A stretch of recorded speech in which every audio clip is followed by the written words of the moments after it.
This wolf became pregnant with the Wolf King's child, but was mercilessly abandoned by the wolf pack because she was not the Wolf Queen. So the fact that she carried the Wolf King's offspring in a monogamous wolf pack society would never be accepted. Moreover, the official Wolf Queen was also pregnant at the time. So in the end, with the Wolf King's tacit approval, the mother wolf Cedar was driven out of the pack. Being pregnant without the protection of the wolf pack, obtaining food became extremely difficult for her. So Cedar could only scavenge for carrion left behind by other predators on the beach. Meanwhile, the equally pregnant Wolf Queen had already found a reliable and secluded tree hollow to prepare for giving birth.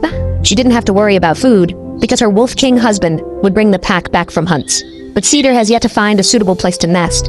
She still spends each day exposed to the elements, with no shelter to call her own and no one to turn to. After a storm passed, Cedar came to the beach early, hoping to find animal carcasses washed up by the waves to satisfy her hunger. Soon, she caught the scent of fresh meat. It was a sea otter that had just died, appearing to be leftover from another predator's kill. But Cedar was in no position to be picky. However, before she could eat more than a few bites, the true owner of the prey appeared. It was none other than the Wolf King from her former pack, and also the father of her child. But facing the pregnant mother wolf, carrying his own offspring, the Wolf King had no intention of sharing the prey with her. He needed to bring the remaining food back to his own Wolf Queen, so Cedar could only carefully pick up a tiny piece of meat and silently depart. 3 months later, the Wolf Queen successfully gave birth to 2 cubs. After observing that the surroundings were safe, the 2 little wolves stepped out of the tree hollow for the first time.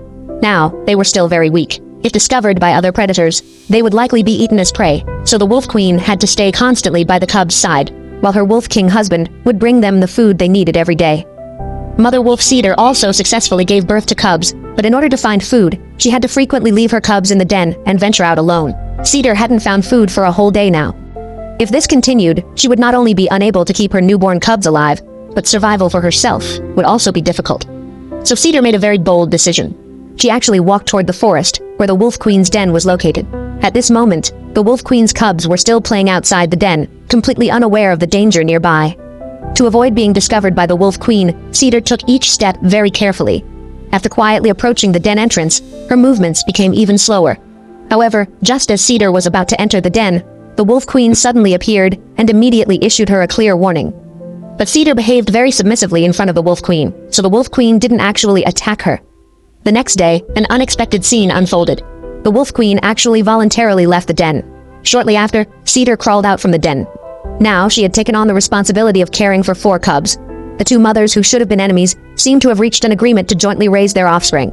However, reaching peace with the Wolf Queen didn't mean Cedar could enjoy the care of the Wolf King. Soon she would understand just how cruel the hierarchy system in the wolf pack truly was.